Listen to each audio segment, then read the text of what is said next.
Pump it up. Good morning, good morning. It's really always a challenge. I already have two strikes against me, right? I'm a CEO and an operator, and I'm talking to a group of marketers at 9:30 in the morning with a view of the ocean right outside the windows. The last time I did this, I was in a basement hotel in Denver, so it felt so much easier than getting up. I'm glad you pulled the blinds. If I get boring, open the blinds up a little bit, and we'll jump right into it. So I'm going to talk to you a little bit about how we've built Voodoo and how I've built some other brands. I'll try to focus a little bit on marketing and things we've done and haven't done. I'm going to try to leave a little Q&A at the end. I don't think it's really scheduled, but if there's any questions, please grab me and holler at me, and I can just share what I think. So there's me. A little bit about my journey. I'm going to move pretty quickly through this. So I've been with 3 brands over the last 30 years. I was with Starbucks for 14 years. I started at 272 stores. I left at 16,000 stores. I'll talk about my journey there. I actually helped found Mod Pizza. So opened the first store. It was an idea around my kitchen table. Then we ended up opening one store, and I left at 360. I have to look. 363. Oh, it's down here. 363 stores. I then decided to move over to Voodoo. We were at 5. We're actually at 27 now in 9 different states with 4 licensed locations. Those are all company-owned stores.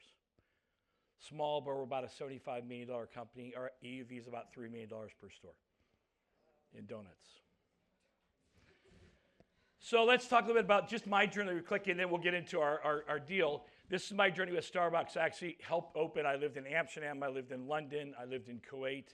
I was at a time when Starbucks was growing, and they'd ask who wants to go, and I'd raise my hand and say me.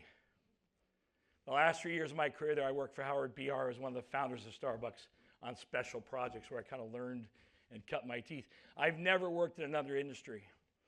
40 years in the restaurant business. Didn't go to college. Just worked in the restaurant business my entire career. And I'm an operator, I'll admit it, in a group of marketers. I'm an operator, which means I know everything, including marketing, because I'm an operator, right? Because operators, I love that comment, right? All the glory, right? No credit. Absolutely. Try being the CEO. So let's talk about just a couple failures and successes in my journey and kind of walk you through this. How many people know this product, Mazagran? Anybody? Nobody knows Mazagran. Holy cow. So Mazagran was a carbonated coffee beverage that Starbucks introduced. And it truly was the emperor's new clothes. We had focus groups come together. We all tasted it at Starbucks. We all said, this is the greatest thing ever. Pepsi, Coke, look out, here we come. We loved it internally, right? We started to sing the praise because they were around the table. No one wanted to say, this tastes like crap, right? It was terrible. We introduced it. We didn't sell any, like 0, literally nothing. But out of Mazagran came the fact of, can we do some type of bottled beverage, something different, right? That led to Frappuccino. Bottled Frappuccino with Pepsi. We never would have done it. Howard admits we never would have done it without the failure of Mazagran. Because we were willing to try it. It didn't work, but we said, gosh, there's something there. What else can we possibly do? Bottled Frappuccino is now a multi-billion-dollar product for Starbucks. But again, taking those risks early. Being willing to say, that's not right, but boy, we got something here. Let's try a different path. Oops. Let me go back. I'm going to talk about the guiding principle really quick because I'm going to talk about people and culture because I believe culture is marketing. I believe that in a company, culture is marketing because you're marketing internally. That's what culture is all about. So we're going to talk about these are the guiding principles. If people don't know, these are the guiding principles of Starbucks. If you notice, there's 8 of them there. Profitability is on there, it's last. These are listed actually in the order Starbucks system. And having been there 16 years, I can spot them off like the top of my head because it was ingrained in us. Mod Pizza, people familiar with Mod, right? Where the originators of fast casual pizza. Again, it started at a kitchen table in my house. We just were drinking way too much bourbon and started to think about a bunch of operators, right? And you know operators. We can come up with the next best idea, and we love Chipotle. We said if Chipotle does it for Mexican food, who does it for pizza? There's Pizza Hut, love Pizza Hut, Round Table, right? That's their core competency. Then there's chef-driven, who's in the middle. And we thought, well, we could do it because we're operators. So there's 6 of us, and we all said, one, go get an idea, get a name. One, go figure out how to make a pizza. One, figure out the price point. The innovative part with Mod was we charged one price for any unlimited toppings. And that really came from a fact of one of the folks at the table, they had been to a hotel, and it was like unlimited mini bar stuff. And his wife had shared, how shocking is that? What if we just, it was, a week after Lehman Brothers collapse was when we opened our very first Mod. So there's Mod's growth when I was with Mod. The reason I show this sign is that's all the different logos we've used at Mod over the years. When I was there, in the 8 years I was there, we changed the logo 4 times. Because we were trying to dial it in, get it right. Don't be so committed to one thing, right, that you can't challenge yourself to do something different. Challenge yourself. There was our growth, and that was really kind of our ethos of how we really grew the brand. Mod was kind of known from a culture perspective, hiring second chance folks. That's how we really built the brand around the culture of taking incarcerated folks or people with learning disabilities and giving them jobs in our stores. I'm always asked about Mod. Mod was 85% company owned. So when I left of the 365, 85% were company owned.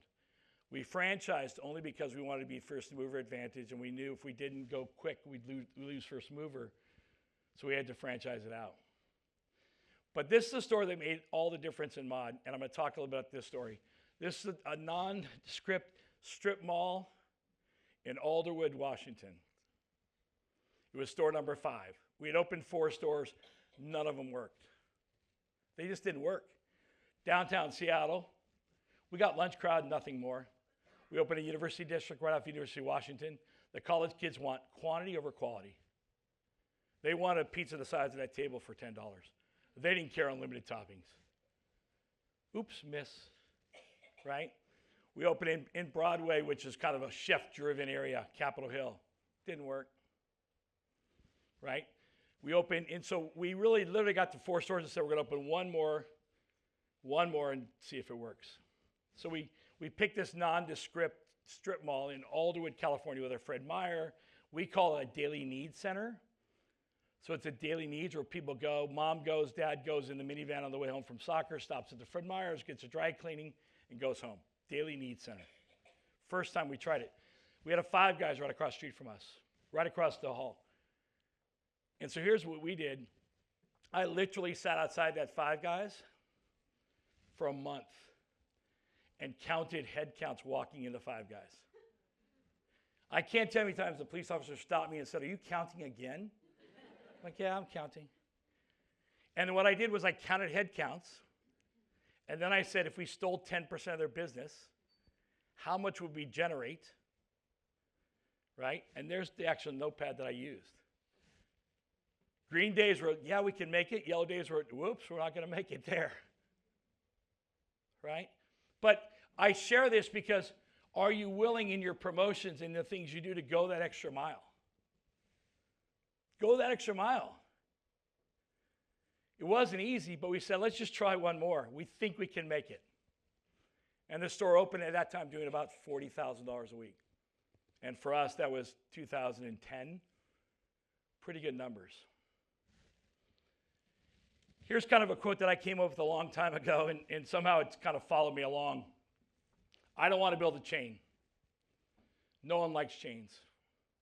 I want to build a series of stores, right? A string of pearls. They all look the same, but each is just uniquely different. If you say I have a chain, people automatically think negatively. Negatively, because a chain gives a bad connotation. We build series of stores. In a Mod, we're building a series of stores. We're doing the same thing at Voodoo now. There's the mission statement, the core values from Mod. Again, very long. Wide boulevard, high curbs, which is a concept we came up with, which was we establish curbs, and you can go right or left. Just don't hit a curb. We didn't have a rule book, and we don't have a rule book at Voodoo. We say, here are our boundaries. You know the boundaries. We know the boundaries. Go right or left. Just don't jump a curb. So let's talk about Voodoo really quick. Voodoo Doughnut was started by these two crazy, wacky, and I say that respectfully, bartender, bar promoter in Portland, Oregon. Oops. Portland, Oregon. They had no idea what they were doing. When they originally opened Voodoo, they were open from 10 p.m. to 10 a.m. 10 p.m. to 10 a.m. because that's when they got off of work, right? That's when they got off work. And this is the original store. As the story goes, here's what's happened. Here's how they actually made it. They started creating this bacon maple bar. And we only know that we have it. One of our founders named Cat Daddy. The other is Trace. Cat Daddy brought bacon to work with him one morning to make bacon and eggs on the flat top. He put it on a maple bar and said, damn, that's good. We should sell it. As the story goes, Anthony Bourdain came through Portland with his TV show. Wasn't planning on going to Voodoo Doughnut, but somebody on his crew said, you should go try this bacon maple bar. They're making it this Voodoo Doughnut in downtown. And Anthony Bourdain showed up about 3 o'clock in the morning. We were open. He had a bacon maple bar, and he went back the next afternoon to get another one, and we were closed. So we hadn't planned on us being on the show, but they showed him literally laying in bed dreaming of a bacon maple bar and at the store shaking it because he couldn't open, right? And that's how it kicked off. Their store is still there. This is a $5 million donut shop in downtown Portland. We're open 24 hours a day. We actually close from 3 to 5 a.m. because nothing good happens from 3 to 5 a.m. We have people there making donuts. We make all our product in-house. Every store makes all the donuts in-house. Our donuts don't travel unless you take them home. So here's kind of our harnessing lightning in a bottle. The guys were crazy, right? There's just some of the things we've done. We were just an answer on Jeopardy just last month. It was only worth $200. I tell my team, when we get to double Jeopardy, then I know we've made it. But there's some of the stuff that's happened. Good press is bad. All press is good press, right? That top left, the Portland Police Department put that out when they legalized marijuana in Portland. They didn't even ask us. They just compared how much marijuana you could have to what was legal against the size of a voodoo doll. Never asked us. Now, how do you harness this? How do you grow and then harness this? We'll talk about that. Not everything worked. Not everything works. These are actual donuts that we've made. Yes, there's salmon on a donut. Yes, there's oysters on a donut. These are all the things we've tried. The one on the bottom left is one that is really near and dear to my heart. That was a recent dinner with tahini on it, right? Maple glazing with tahini, because I had been reading in all the press that tahini was popular, and tahini is hitting it. Mexican flavors, you got to get on board. And I told the team, we got to get a tahini donut. Let's make it happen. They did it. They brought it to me. Emperor's New Clothes. We all tasted it. Great. We love it. Let's go. We didn't sell any. Because people don't come to Voodoo for a tahini donut. Lesson learned. Know your strengths. Stay within your boundaries. And finally, Taylor, who's the head of marketing for us, came to me and said, Chris, it's really not a good donut. People don't come to Voodoo for it. It's a good donut. It tastes good, but people don't really come. I'm like, why didn't you tell me? She said, well, because you're the CEO.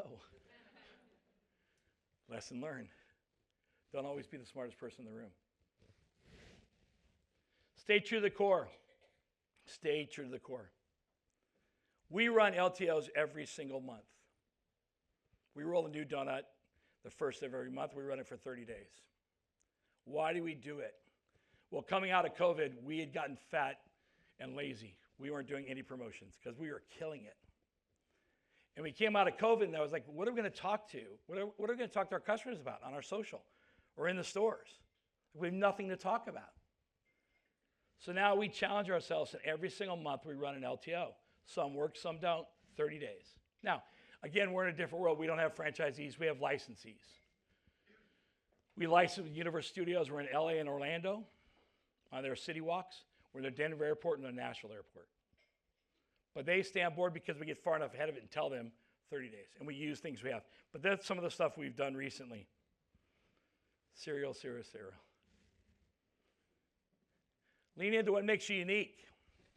So these, on the left-hand side, is our black velvet paintings. At every single store, we have a black velvet painting of a local celebrity that brings good mojo to the store. It's a hand-painted black velvet by somebody out of Portland. So we're getting ready to open a store in Seattle. That's Sir Mix-a-Lot. We're getting to open a store in Wrigleyville, Ernie Banks. We're just announced a store in Venice, California. That's Kerry Perry for those that are from California. He's the gentleman that skates up and down Venice with the guitar. And Mr. T, of course, is in our Chicago store. But again, we lean into what makes us unique. We do it because it makes us different. We do weddings in our stores. Weddings. We charge $100 to do weddings. We shut down the store for about 30 seconds while I or somebody screams out their names and celebrates them. People in line love it. They love it. They're congratulating, they're buying them donuts, they love it. But again, for me, when I first got to Voodoo, and I was telling somebody last night a decision I made, I'm looking around. When I first got to Voodoo, I'm an operator, I came in and said, let's look at the SKU rat. Show me all the donuts, what do we sell, what don't we sell? Vegan donuts were on the bottom. No surprise. No surprise. I said, kill all the vegan donuts. We're not making vegan. You'd have thought I renamed the brand. We got poleaxed in social. How dare you stop selling vegan donuts? How dare you not offer them up? And my initial answer to Taylor was, well, tell them to buy them. But just last weekend, we ran a vegan promotion. Didn't really work a lot, but again, it stayed within that core of helping us drive the brand. I think no time it is, so remind me if I get too long. Okay, so let's talk about Voodoo in 2019, pre-COVID, and Voodoo 2024. In 2019, we only took cash. Think about that. Literally 2 months before COVID, we initiated taking credit cards. I thought it was coming. Thankfully. Gimmick promotions, all gimmicks. We made the biggest donut. We did all gimmick promotions. We were only on Facebook back then. Silly merchandise. We used to sell boxers and panties, and one of our trademarks are good things come in pink boxes, right? The magic's in the hole, these are some of our trademarks. So we made really kind of kitschy merchandise that we didn't sell, but we talked to ourselves, isn't that cool? We had no roadmap whatsoever, and we really didn't innovate. So today, with the help of the team that I have, right, we have mobile ordering, third-party delivery. We do about 35% third-party delivery, depending on the marketplace. For those who operate across the country, probably no surprise, Denver, Colorado is number one in third-party delivery, by far. And when I talk to my peer group, I've got a lot of folks that are obviously CEOs. Like, you can't fall out of a tree and not meet someone that comes from Starbucks that's not running a restaurant company or part of a restaurant company somewhere. So I call a lot of my peers. We're all the same. Colorado, we don't know why, but Colorado is by far the strongest third-party delivery, and we lean into that. Focused product and price promotion. So we run both, and we really call them both. Price promotions or product promotions. We have both, and we bucket them as both. Right? And that's important for us. Because not everything can be a price. And not everything can be just a promotion. So our LTOs are product promotions because we don't discount those. But we do run some price promotions in and around the brand. Multi-channel outreach. This is something that I'm proud of, and I know nothing about social. I admit to it. But right now, we're about 750,000 followers on Instagram. Of those, 70%, Taylor's in the back, 60% don't live anywhere near a Voodoo. Nowhere near a Voodoo. They just follow us and continue to hound us to bring stores to their marketplace. When we open a store, we currently, and I know this is going to be, people are going to look at me crazy, we do not engage any outside support for any of our marketing activities. Everything's done internally, currently. And that's because for us, at least, we know the brand. We know what we want to do. We are looking in next year to start engaging some help and some support.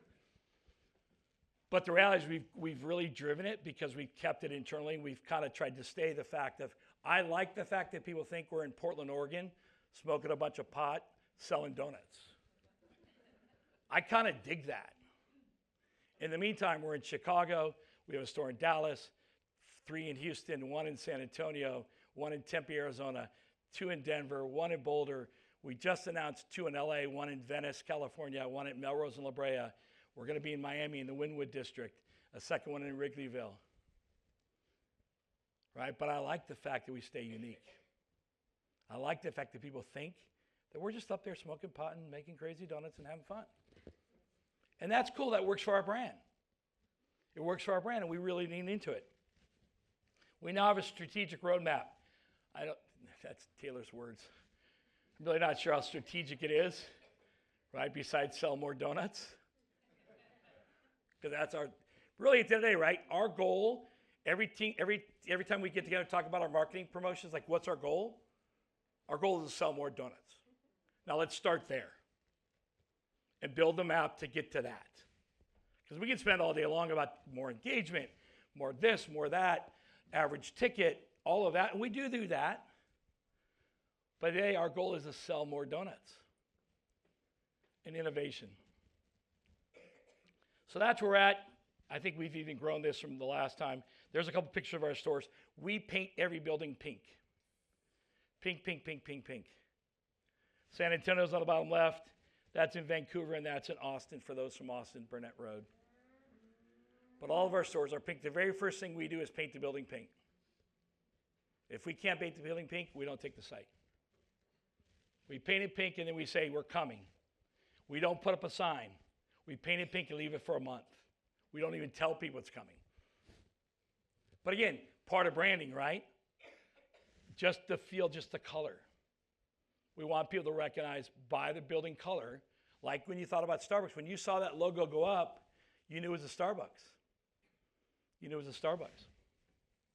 So the reason I shared all those mission statements is because that's our mission statement. In today's world with today's employees, you no longer can have a mission statement that's 15 pages deep. I'm just going to, at least I don't think so. They don't get it. They don't want to get it. They don't want a rule book. They don't. And those who work in big brands, God bless you. I worked in a big brand with Starbucks, Mod. We really drill down to its core. And that's what we live by. Be respectful of yourself and others. Really simple. Hold yourself and others accountable and simply do the right thing. My team calls it RAD. Right? Respectable, accountable, and do the right thing. And when we make decisions with our people, with our brand, with anything we're doing, that's what we've vetted through. Everything we do. Now, we're growing. We've been very, very blessed in the fact that we have a lot of great partnerships that are all inbound. We do no outbound engagement. So we just worked with Amazon recently. We work with Kane Brown. We work with a lot of groups that all come inbound because the brand speaks to itself in that pink building. So at the end, here's kind of my takeaways. I don't know where I'm at time-wise, but fair is not an option mindset. Think about the Mod story. Fair is not an option. Make mistakes early. Fail fast. If you're going to make a mistake in location or product or promotion, fail early. Be willing to take the risk, but fail fast. Right? Failure when you're big hurts. So we test all of our promotions, even though we're not that big. We test it in one store, and then we'll go. But we test it all. We never roll something out unless we test it. It's my Starbucks days, ever. Be authentic, stay true to who you are. I could come up here and tell you all this great stuff. This is who I am. Every day, 365 a year. And as a CEO, I set that trend. But be authentic. People, as you know, marketers, you know, People see right through it, especially in today's world. They know more about your brands than you know about your brands, whether it's true or not, what they think. But they know more about your brands than you do.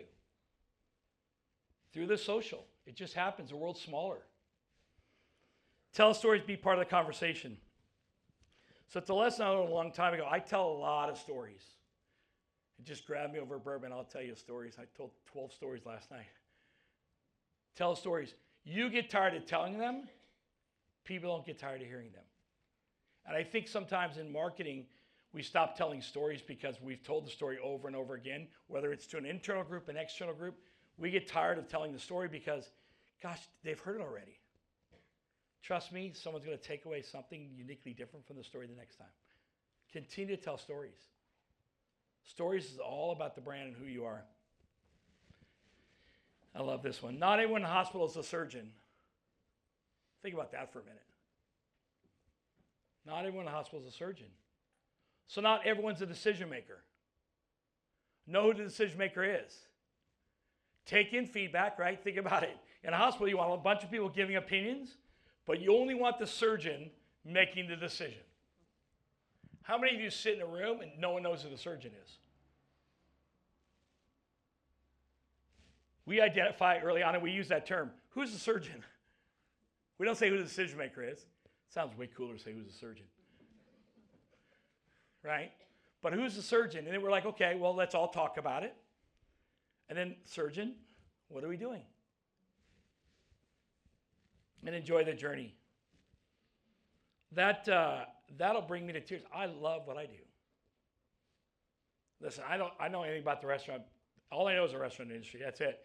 Like I say, I know a lot about marketing because I'm an operator. But for me, it's about enjoying it. People can see through it. People know your brands. They know who you are. And if you're not enjoying the journey, quite frankly, go somewhere else. Honestly, this is a really rough industry, as all of you know. And we're all challenged right now even more than we've ever been. There's no doubt about it. We could probably sit here and tell stories for hours about all the meetings we've sat in about what's happening with transactions, what's happening with sales. I have my own opinion, right? The transactions were hidden by price increases. So many of us took price increases for 2 years and we never talked about transactions. We talked about, look at our sales growth, look at our average check growth. And then when we couldn't take price anymore, all of a sudden now in everything you read, transactions are down, transactions are down. Transactions were down 2 years ago. That's not new. The limelight's just shifted to transactions now because we can't take price, my opinion. But I go back to that. If you're not enjoying it and not enjoying the journey and what you're doing, and people ask me all the time, you know, hey, I think about starting a restaurant company. What do you think? And I say, don't. What's the one piece of advice? Go to learn to be a plumber. Like, don't do it. And if you're going to do it, be authentic and have fun doing it. And if you're doing it to get rich, go somewhere else. Just go somewhere else. Because as you all know, you look at numbers. I'm sure each of you got up this morning and looked at your numbers. You all, like yesterday, I think everyone stopped buying donuts across the country yesterday. Literally. Literally, I think yesterday was an anti-donut day. We just didn't get the message. Right? Now tomorrow I'll be like, oh, it's pro-donut day. What a great day it was. Right? If you live and die by that, it's crazy. But for me, it's enjoying the journey. So that's all. I want to be quick and to the point. I know you got a lot of marketing things to talk about, a lot of great stuff happening. Thank you again, Media Post, for inviting me. I really appreciate being invited out. If there's any questions I can answer, do we have time for a quick Q&A? We do. Okay. Chris, thank you so much. I know that was quick. Somebody asked a question. That was the most Portland presentation I've ever seen in my entire life. If you could just put Portland in a PowerPoint, I think awesome. It was that. I'm Chris, from LA originally. I just lived in the Northwest for so long that I wear a vest now no matter where I go because I'm from Portland. I woke up, it's sunny. I'm like, oh, put on my vest. It's Portland.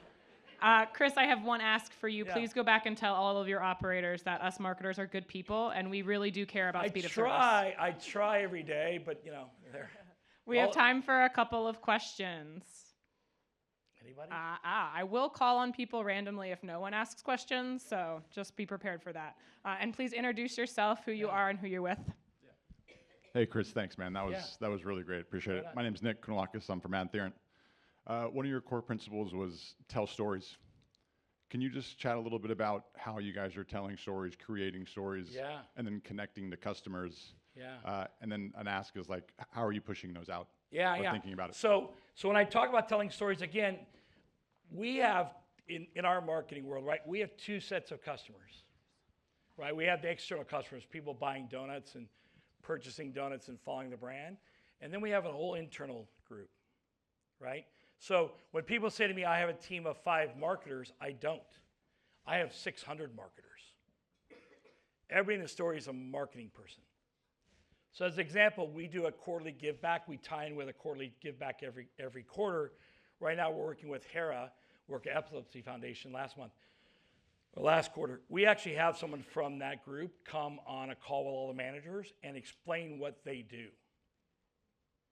And then I do it because we go back and tell our hourly folks, we're giving back on your behalf. You're making the donuts and you're selling them. So you can't give back because you can't afford it. You can't go dedicate your time. You don't have time to go work in the local shelter. But we'll do it for you by giving the shelter money through Voodoo because you're making the product, right? So we really believe in both internal storytelling and external storytelling. And I will tell you, it's not a 75-25 because I don't engage with a customer ever. I wish I could. But we don't. So we spend a lot of time messaging our internal folks to make sure they understand what we're doing and how we're doing it and why we're doing it. So when they're standing across from somebody and someone says, hey, which product do you like? What do you think? What's going on? That's the engagement that's happening. It's happening hundreds and thousands of times right now that we have no control over. So we focus really hard to make sure that they understand exactly what to say in their own words, right? The external part for that is that we lean in through our social media, and we don't send out a bunch of press stuff because again, we're very blessed. It's kind of all comes internally for us. You know, we open a store up and we've got 4 or 5 news crews there, and we haven't done anything besides just unlock the doors and said we're open. But we lean in really hard. Our social media person, Sarah, who does a really great job. I'm going to just talk a minute about that. So I believe that social media folks have about a year shelf life. And we wrote, and now everyone's looked at me crazy. So stay with me for a quick second on this. I think the person responsible for social media gets tired of trying to tell stories. Right? I get tired of trying to tell stories. So for us, it's about a year shelf life, and then they rotate back into a different group or different inside of marketing. So we get somebody fresh with a fresh set of eyes and a fresh message and a fresh thought, because you're all doing food porn. Who's not doing food porn? Everybody does food porn, right? So I ask my team constantly, what brands are you digging on? Like, what brands are you following? You know, I love Red Bull because I think Red Bull never does food porn. Now, they're a different thing. People skiing, kayaking. It's a little hard to do that with donuts, right? But if you look, that's what all of you are doing. We're doing the same thing, food porn. So we try to tell stories inside the social media piece around production and storytelling, and you guys know more than I do around what's actually happening inside of that. But again, leaning really hard into telling our story to our teams, clings and things like that in the store. People walk by, in my opinion, people just walk by those. All the POP, all of that, that's good to have. But it's all about that engagement that happens, and it's happening more and more inside. People are choosing to come to stores for a reason. They have so other ways to get our product. They don't have to come to our stores. They're making a conscious decision to come to our store for a particular reason, right? They can do curbside pickup, they can do third party, they can do online order, they can do whatever they want, but they've made a decision to come in. So now we have to ensure that the experience they're getting matches why they came in. And that happens with the person behind the counter. And I think so many times we get caught up with trying to message everybody else, we forget the fact that 18, 25, 35 person behind the counter is actually the one person who's telling the story of the brand. to that one customer at that one moment. And then they go tell somebody else. So I don't know if that answers your question, but we really try to balance both against the middle. And I think it's easy working for us. You know, our average turnover in our stores, our hourly folks, is about 1.5 years. Our tenure for managers is over 3 years. We don't turn people. Now, we also let them be themselves. Someone asks me all the time, how do you replicate your brand? I don't try to replicate it, right? If I try to take Portland and drop it in Houston, people in Houston be like, what the hell is this? It's a Portland store. Same recipes, right? But the people look different. We let them play their own music. They choose the music they play overhead. Now, we have curbs, right? Don't play things my grandma won't like. That's the rule. If you ask people in the store, we don't play things Chris's grandma won't like. Right? We don't wear name tags. We don't have dress code. We let them just kind of be themselves. And I think that's why we attract so many folks. And then we attract folks that really want to tell that story. And we probably have 75 per store on staff. I think we just hired for Capitol Hill in Seattle. We had a job fair last week. We hired 65. We had 1,200 people apply. We hired 65 at $21 an hour, right? Because that's Seattle minimum wage. I know. Welcome to reality. All right, Chris, thank you so much.